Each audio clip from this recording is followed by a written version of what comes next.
2011 Ram 1500.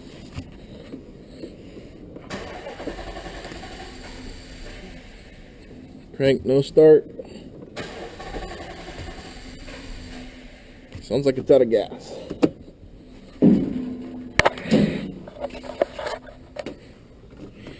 Come over to your M25 fuse.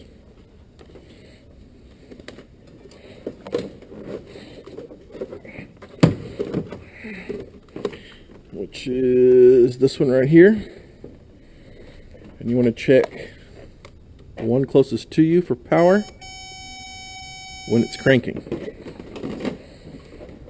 That means your fuel pump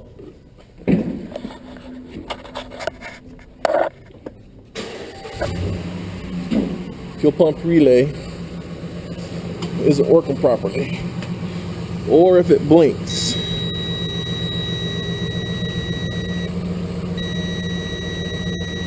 Okay, now you're not going to do it, you motherfucker. See how it's blinking? That means that contact on that relay isn't working right. See how it blinks? So you got a bad fuel pump relay on the circuit board. And I'm going to show you how to install this this kit to bypass the relay. Move your negative battery. Positive wire on the TIPM allows you to pull it forward for more access. 4 clips allows you to turn it over. I've already pre-taken this off just to speed it up. This is your C5 connector, and this is your C1 connector. This one here. Just lift up on the lever and pull it out. Okay. You're looking for the brown wire. I'm going to cut this wire. It's your brown wire.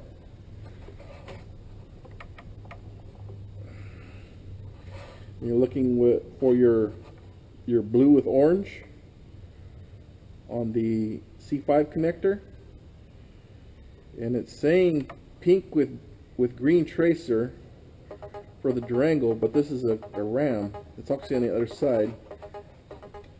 Hold on, telephone call. This is your 40-way connector. It's the second big one over. And this is your 50-way connector. The 50-way connector is the one towards the bottom. It's a little bit smaller and it's grayish white color. Okay, I kind of took this apart to make it faster and simpler. Okay. Alright, the first thing you need to do is locate your brown wire and the 50 wire. I'm going to cut that brown wire. Okay. Cut it about 1 inch away. Alright. You want to strip it back. Get ready for your brown wire. Okay. And the part that's left over, take a piece of heat shrink.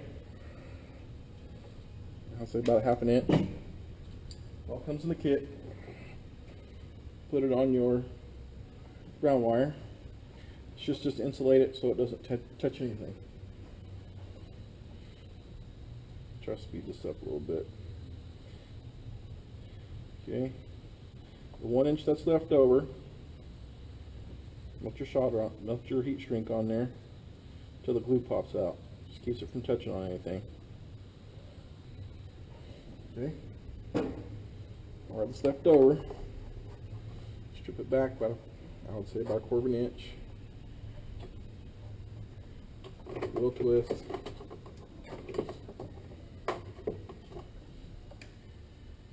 Supply these little brass connectors to the kit.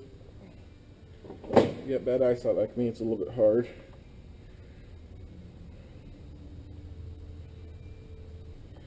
Okay.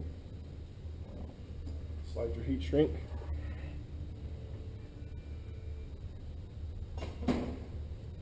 Well, gotta get the wire back a little bit.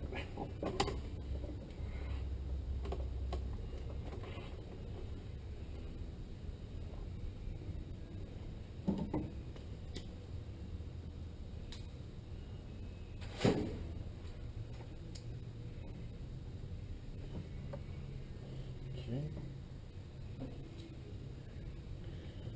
Connect the two. Brown wire, brown wire.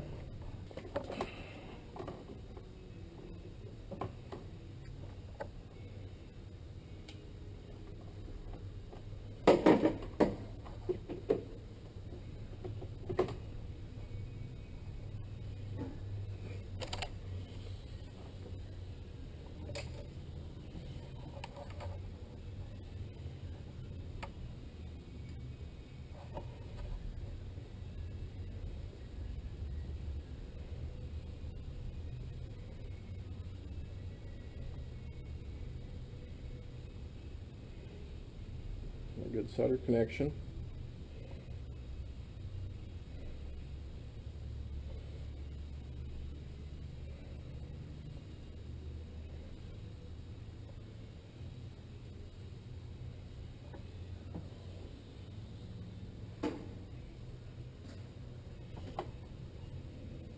Move up your heat shrink.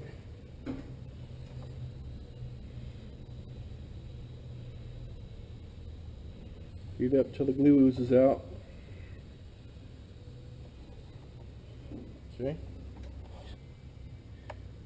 I'll take that back. You're going to find your blue with orange tracer. I'm going to cut that one. Give yourself about an inch. Strip that end off. One you can be tapping, or one you can be connecting to. The pieces left over. This is on your 40-way connector. Shrink that piece that's left over, just like you did the brown wire.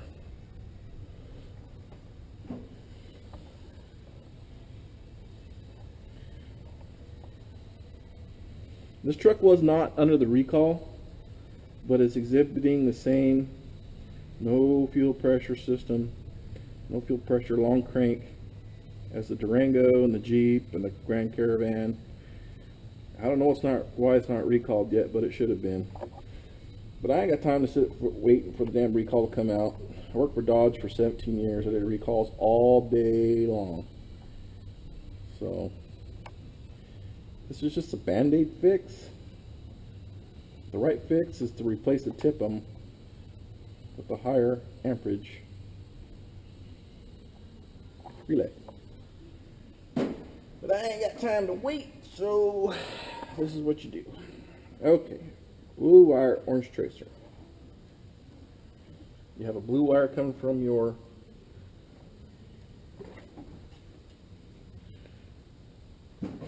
relay.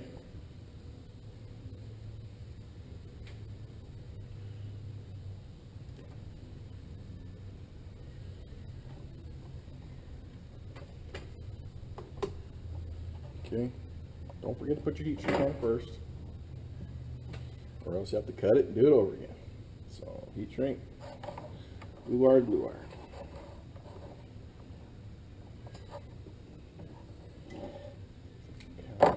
Let's get this on there.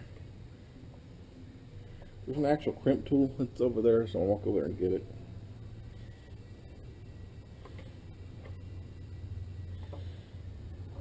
And once that's soldered, it ain't going nowhere.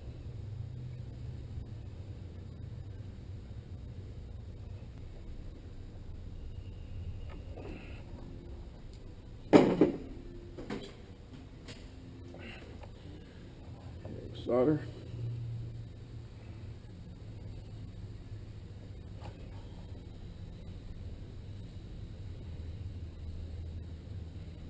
How about you? I love the smell of solder.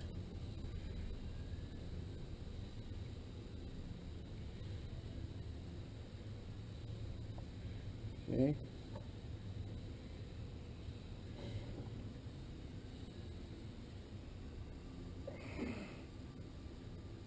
Slide the heat shrink down. Hit it with the heat till the glue oozes out. Okay, that leaves you with the remaining wire of the pink with green tracer. I've already pulled the connector off and hit the little detent that releases the wire. The reason you're doing that is to get the piece of heat shrink on, because you're going to reinstall it back in the same area without cutting it. Okay,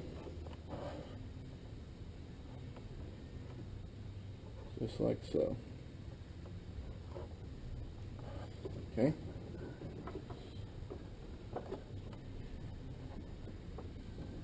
this is what's called a center tap. You can use this, use a razor blade. I got these fancy snap-on truck. Go across the wire. What you're going to do is remove the insulation. Take your sharp tool. I like the hook seal pick, works the best. You want to tap it right in the center.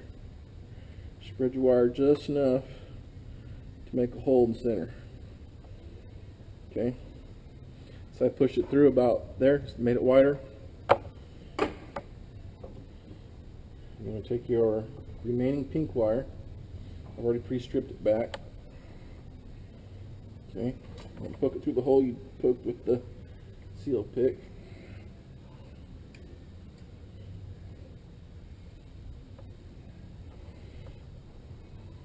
Spin it around so it touches all around. Okay, once it's all wrapped around, then bend it back on itself. That just ensures that the entire connection, and you solder it.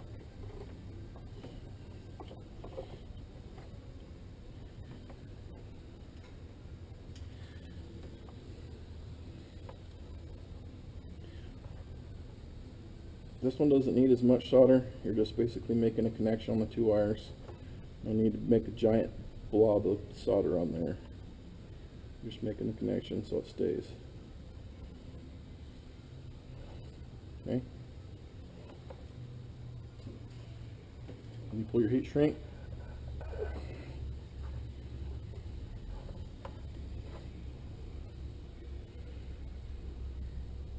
Heat it up till it glues out.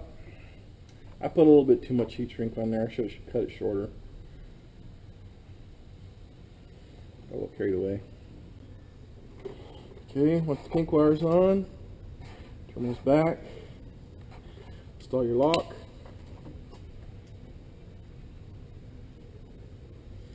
Okay,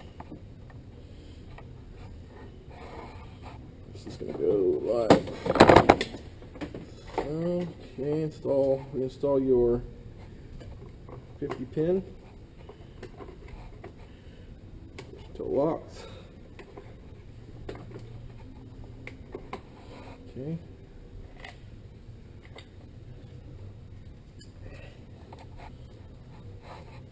Install your cover back on.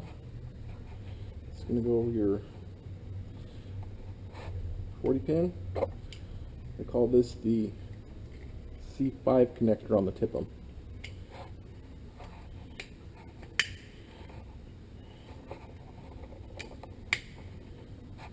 Okay. Okay.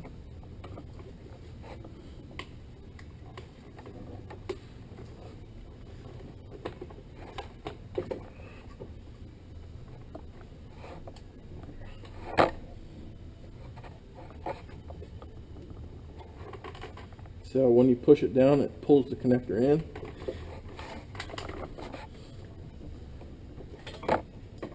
Okay. Give it a wiggle test. Alright, and they give you a supplied zip tie.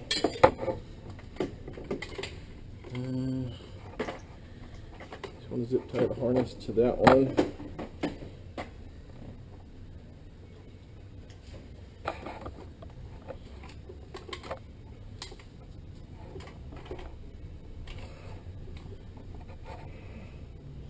You have an orange wire remaining. It goes to the positive post on the TIPM. So you want to leave it free. Put your box back in its place. Mount the wire towards the positive coast. Push down until it clicks. Put your battery post wire back on. Install the orange wire with the fuse onto the TIPM positive post. Put your battery nut back on. Okay. The last thing you do is take your little push pin, and I want you to mount it where it's not going to get moisture, or probably drill a hole right there and just mount it right in the front. That looked pretty good right there. And you want to put your negative and do a chest see if it starts.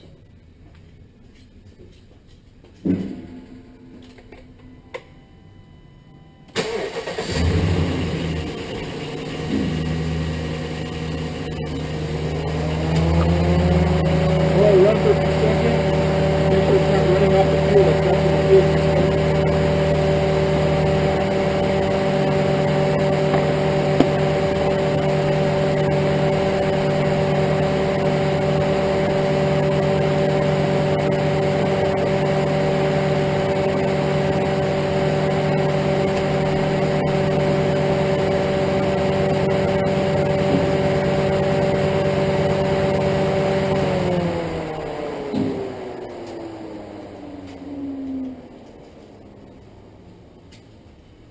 The door's not one closed now, so what I'm going to do is I'll just trim a little piece of this off. Now that'll have to shut.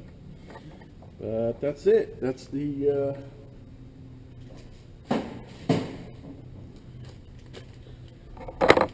recall package for the Durango, I do believe. CWP R091AA. And that's all there is to it. It was either that or replace the TIPM at, I think, going from $700 to $1,000. And now you're not running off the relay on the TIPM. You're running on what's called an external relay with heavy gauge wires. And this is the Mopar kit. So if anything else happens to this, and they say, okay, first thing, step one of the recall is check and see if the relay's been installed. So if you use the Mopar relay, you know, there's no way that they can void your warranty, because it's a Mopar part. And I was a Mopar tech, so I know how to read those instructions, because I've done probably hundreds of them. Okay, anyways, that's my video. Later, YouTubers.